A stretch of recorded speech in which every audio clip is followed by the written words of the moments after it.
Hello friends, Rajib তোমাদের সকলকে আরও একবার স্বাগত এডুকেশন ফেয়ার রাজীব ইউটিউব চ্যানেলে।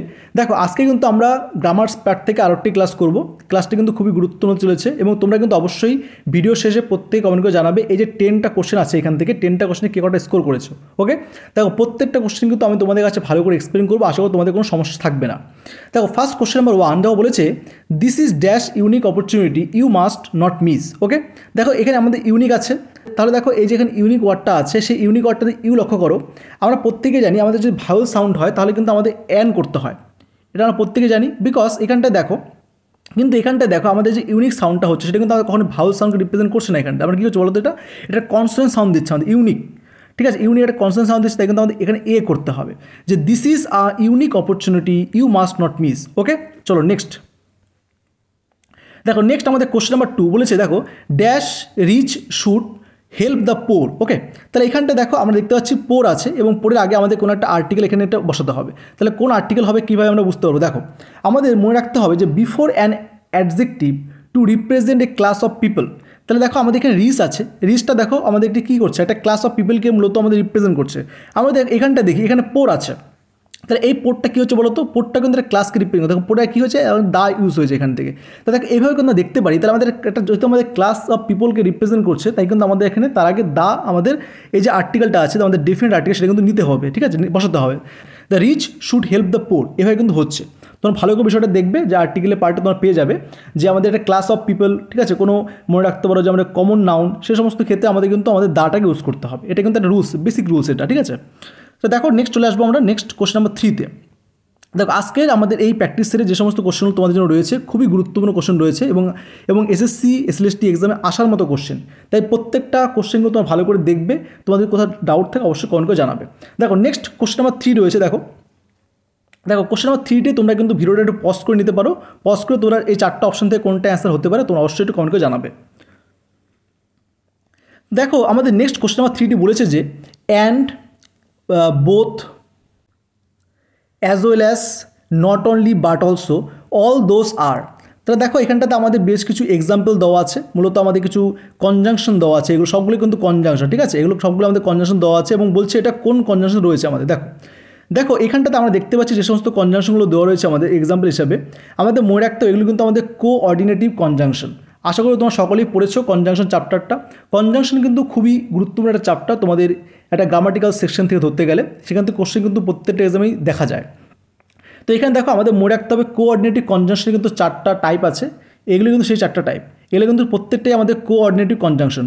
বোঝা গেল? প্রত্যেকটা আমি ডিসকাস করে দেবো। তো প্রথমে দেখো অ্যান্সারটা জেনে আমরা কী আছে। দেখো আমরা দেখো বলেছে and both as well as not only but also. তো আমাদের মনে রাখতে হবে এগুলো যখন দেখবে তোমরা সেগুলো একদম মাথায় তোমাদের ঢুকিয়ে রাখতে হবে, যেগুলো হচ্ছে আমাদের কিউমুলেটিভ কনজাংশন বা কোপুলেটিভ যাকে বলা হয়। ঠিক আছে, আমরা কিন্তু রাস্তায় এখানে অপশন নাম্বার এ করতে হবে। কি বললাম?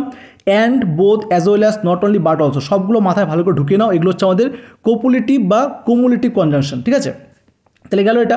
এবার নেক্সট আদার অপশনগুলো লক্ষ্য করো। দেখুন আমাদের বলছে অল্টারনেটিভ কনজাংশন। অল্টারনেটিভ মানে কি আছে যে আইদার অর, ঠিক আছে, নাইদার নর, এলস, আদারওয়াইজ, এগুলো সব হচ্ছে আমাদের অল্টারনেটিভ কনজাংশন। বোঝা গেল? নেক্সট দেখো অ্যাডভার্সেটিভ কনজাংশন মানে কি আছে যে জয়েন সাস নাউন্স প্রোনাউন সেন্টেন্স, যেগুলো হয় বেসিক্যালি, যেগুলো আমাদের বাট, ইয়েট, স্টিল, ঠিক আছে, অনলি, হাউএভার, নেভার দিলেস, হচ্ছে হোয়াইল, এগুলো সবই হচ্ছে আমাদের অ্যাডভার্সেটিভ কনজাংশন। ভালো করে তোমরা বিষয়টা মনে রাখো।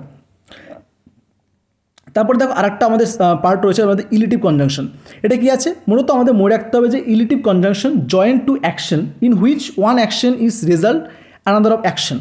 তাহলে এইভাবে করে মনে রাখার বিষয়গুলো, তাহলে কিন্তু তোমার সুবিধা হবে। তাহলে এটা আমরা একটা এক্সাম্পল হতে পারি যে I was ill so I could not came. তাহলে এখন এখানে সো যে আমাদের কনজাংশন ইউজ হলো, এই সোটা হচ্ছে আমাদের ইলিটিভ কনজাংশন।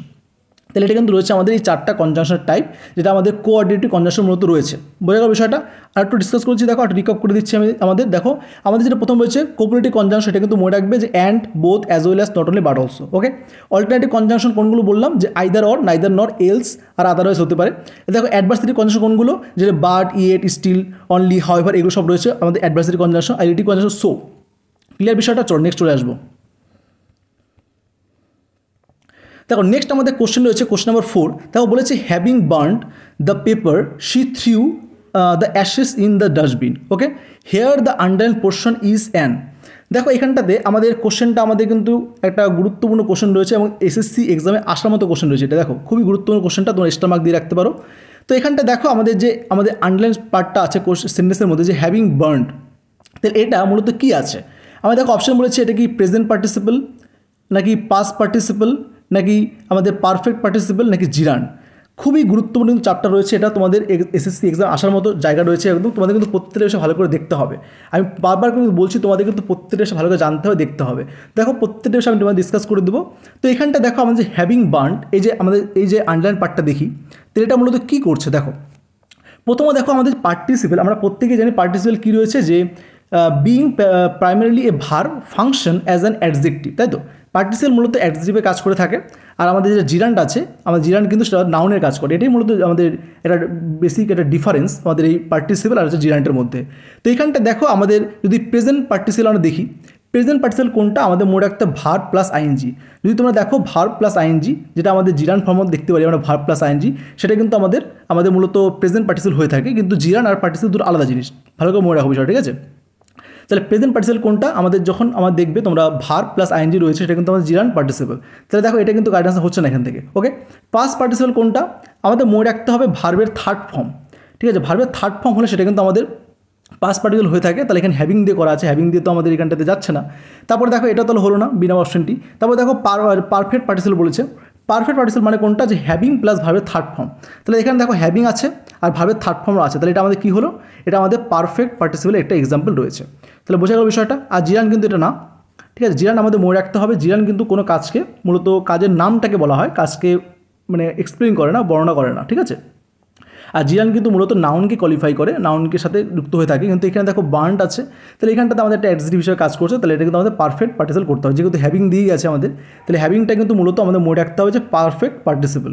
ওকে, পারফেক্ট পার্টিসিপল আমাদের মনে রাখতে হবে যে হ্যাভিং প্লাস ভার্বের থার্ড ফর্ম। তাহলে হ্যাভিং দেওয়া আছে, বার্নড দেওয়া আছে, তাহলে এটা আমাদের হয়ে গেল পারফেক্ট পার্টিসিপল। আই হোপ তোমাদের কাছে বিষয়টা ক্লিয়ার করতে পেরেছি। তোমাদের ডাউট থাকলে অবশ্যই কমেন্ট করে জানাবে। চলো নেক্সট চলে আসবো, নেক্সট কোশ্চেন নাম্বার 5। দেখো নেক্সট কোশ্চেনটা আমাদের বলেছে I hurt yourself, here the underline word is. তাহলে এখানে দেখো আন্ডারলাইন ওয়ার্ডটা আছে আমাদের মাই সেলফ। ওকে, তাহলে মাই সেলফটা এই প্রোনাউনের মধ্যে কোনটা আছে, তোমরা প্রত্যেকে কমেন্ট করে জানাবে যেখানে 5 নম্বর কোশ্চেন অ্যান্সার কোনটা রয়েছে। ওকে, তো দেখো আমাদের প্রথমেই রয়েছে আমাদের reflexive pronoun, empathetic pronoun, relative pronoun নাকি ডিস্ট্রিবিউটিভ প্রোনাউন। খুবই গুরুত্বপূর্ণ কিন্তু কোশ্চেনটা রয়েছে আমাদের এখানটাতে, ঠিক আছে। দেখো আমাদের বলেছে আই হার্ট মাই সেলফ।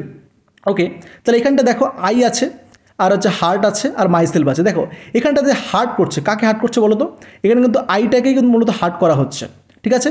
তাহলে এটা কিন্তু আমাদের মূলত রয়েছে রিফ্লেক্সিভ প্রোনাউন। তোমরা মনে রাখবে আমাদের মাই সেলফ, ঠিক আছে, এগুলো কিন্তু আমাদের রেক্সিবল প্রোনাউন হয়ে থাকে, আবার এমপ্যাথেটিকও প্রোনাউন হয়ে থাকে বেসিক্যালি। কিন্তু ডিফারেন্স হলো এখানটা দিয়ে আমাদের মনে রাখতে হবে যে আমাদের এই রিফ্লেক্সিভ প্রোনাউন মূলত যেটা হয়ে থাকে যে সাবজেক্ট এবং অবজেক্ট। এখানে দেখো আইটা সাবজেক্ট, মাই সেলফটা হচ্ছে আমাদের অবজেক্ট। এখানে সাবজেক্ট এবং অবজেক্ট একজনই পার্সন হতে হবে, সেম পার্সন। যদি একজন পার্সন হয় সেটাই আমাদের রিফ্লেক্সিভ প্রোনাউন হয়ে থাকে, ঠিক আছে। যদি তোমরা দেখো একটা সেন্টেন্সের মধ্যে সাবজেক্ট এবং অবজেক্ট দুটো ডিফারেন্ট পার্সন, আলাদা পার্সন হয়ে থাকে, তাহলে কিন্তু সেটা আবার এমপ্যাথেটিক হয়ে যাবে, ঠিক আছে। এই মাই সেলফ এগুলো কিন্তু আমাদের এমপ্যাথেটিক প্রোনাউন হয়ে থাকে, এটাই মূলত ডিফারেন্স। তো ভালো করে বিষয়টা দেখবে। তারপর দেখো রিলেটিভ প্রোনাউন আছে। রিলেটিভ প্রোনাউন কোনগুলো আমরা প্রত্যেকে জানি, হু, হুম, আছে হুস, এগুলো সব আমাদের রিলেটিভ প্রোনাউন। আর ডিস্ট্রিবিউটিভ প্রোনাউন কোনগুলো, যেগুলো আমাদের ইচ, আইদার, এগুলো সব ডিস্ট্রিবিউটিভ প্রোনাউন। ওকে, চলো নেক্সট চলে আসবো, নেক্সট কোশ্চেন নাম্বার 6। দেখো নেক্সট আমাদের কোশ্চেনটি বলেছে যে choose the best transformation affirmative to negative. তাই দেখো আমাদের একটা সেন্টেন্স দিয়েছে, এই সেন্টেন্সটাকে আমাদের মূলত অ্যাফরমেটিভ আছে, এটাকে আমাদের নেগেটিভে ট্রান্সফার করতে হবে। তাহলে কোনটা অপশন আছে দেখো, চটপট করে তোমরা প্রত্যেকে কমেন্ট করে জানাবে কোনটা কারেক্ট রয়েছে এখান থেকে। দেখো অপশন এ বলেছে he is never late, he is not punctual, unpunctual, he always come on time, হচ্ছে he does not came on time. দেখো কোনটা কারেক্ট রয়েছে বলো। তো এখানটা দেখো আমাদের যে অ্যাফার্মেটিভ সেন্টেন্সটা বলেছে যে হি ইজ অলওয়েজ আছে পাংচুয়াল, তাহলে অলওয়েজ পাংচুয়াল আছে, অলওয়েজ থাকলে আমাদের লেট দিয়ে করতে হবে যে হি ইজ আচ্ছা নেভার লেট, এটা কারেক্ট হয়ে যাচ্ছে এখান থেকে। ওকে, চলো নেক্সট চলে আসবো, নেক্সট কোশ্চেন নাম্বার 7। দেখো নেক্সট আমাদের কোশ্চেনটি বলেছে যে which term defines a verb that does not require an object. দেখো বলেছে ডাজ নট রিকোয়ার, ভালো করে কোশ্চেনটা পড়বে যে আমাদের কোন টার্মটা মূলত আমাদের কোন গ্রামাটিক্যাল টার্মটা মূলত আমাদের ভার্বের পরে মানে মূলত আমাদের অবজেক্টটা নেয় না, ঠিক আছে। সে একাই কমপ্লিট হতে পারে, সে ভার্বটা একাই মূলত একটা কমপ্লিট সেন্স দিয়ে থাকে, আমাদের তার জন্য মূলত কোনো অবজেক্টের প্রয়োজন পড়ে না। কোনটা দেখো, আমাদের দেখো ট্রান্সিটিভ ভার্ব বলেছে, ইনট্রান্সিটিভ ভার্ব বলেছে, লিঙ্কিং ভার্ব বলেছে আর কাউসেটিভ ভার্ব বলেছে। দেখো খুবই গুরুত্বপূর্ণ ভার্বের কিন্তু চ্যাপ্টার রয়েছে এটা। ট্রান্সিটিভ ভার্ব বলেছে। ট্রান্সিটিভ ভার্ব কোনগুলো? আমাদের মনে রাখতে হবে যে ভার্ব অবজেক্ট নিয়ে তার সেন্টেন্সটাকে মূলত তার সেন্সটাকে কমপ্লিট করে সেটা ট্রান্সিটিভ ভার্ব হয়ে থাকে। তাহলে এখানে আমাদের বলেছে does not require an object, তাহলে এটা কিন্তু হচ্ছে না। ওকে, লিঙ্কিং ভার্ব কোনগুলো? লিঙ্কিং ভার্ব হচ্ছে আমাদের যেটা আমাদের মূলত একটা সেন্টেন্সের মধ্যে আমরা দেখি যে কোনো কিছুকে কানেক্ট করছে। একটা সেন্টেন্স হতে পারে, একটা কোনো ওয়ার্ড ফ্রেজ হতে পারে, যেগুলো আমাদের বি ভার্ব আছে, অ্যাম, ইজ, আর, ওয়াজ, ওয়্যার, ঠিক আছে, seem, appear, feel, look, sound, taste, এগুলো সব আমাদের লিঙ্কিং ভার্ব চলে আসে। তাহলে এটা কোনো কিছু পাচ্ছি না আমরা, তাহলে এটা হচ্ছে না। আর কাউসেটিভ ভার্ব কোনগুলো? যেটা মনে রাখবে তোমরা যে আমাদের যেমন লেট, ঠিক আছে, হ্যাভ, এই যে এগুলো থাকে, এগুলো আমাদের কাউসেটিভ ভার্ব হয়ে থাকে। কয়েকটা 4-5টা আছে, ঠিক আছে। লেট দিয়ে শুরু হচ্ছে, হ্যাভ দিয়ে শুরু হচ্ছে, মেড দিয়ে শুরু হচ্ছে, এগুলোই আছে মূলত কাউসেটিভ ভার্ব। এটা হচ্ছে না আমাদের একমাত্র যেটা হচ্ছে সেটা হচ্ছে ইনট্রান্সিটিভ ভার্ব। তোমরা ভালো করে মনে রাখবে, ইনট্রান্সিটিভ ভার্ব কিন্তু আমাদের এমন একটা ভার্ব যে নিজেই তার আমাদের সেন্সটা সেটা কমপ্লিট করতে পারে, এর জন্য কোনো অবজেক্টের প্রয়োজন পড়ে না। ওকে, এটা কিন্তু আমাদের হয়ে যাচ্ছে এখান থেকে ইনট্রান্সিটিভ ভার্ব। তাহলে দেখো এইভাবে কিন্তু মূলত আমাদের রয়েছে বিষয়টা। তাহলে দেখো আই হোপ তোমাদের কাছে কোশ্চেন 70 ক্লিয়ার করতে পেরেছি। তোমাদের কোনো ডাউট থাকে অবশ্যই কমেন্টে জানাবে। চলো নেক্সট চলে আসবো। দেখো এরপর আমাদের নেক্সট কোশ্চেন রয়েছে কোশ্চেন নাম্বার 8। দেখো কোশ্চেন নাম্বার 8টি বলেছে choose the correct meaning of the phrasal verb. দেখো ফ্রেজাল ভার্ব সেকশন থেকে কিন্তু আমি কোশ্চেন লিখেছি, তোমাদের এক্সামে থাকতে পারে। দেখো বলেছে ব্রেক আউট, তাহলে ব্রেক আউট আমাদের কোনটা দাঁড়াচ্ছে? দেখো এর মিনিংটা কী আছে?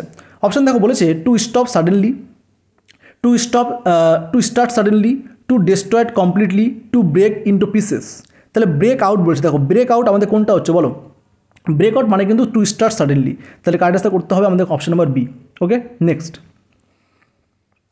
দেখো নেক্সট আমাদের কোশ্চেন নাম্বার 9 বলেছে find the grammatically correct sentence.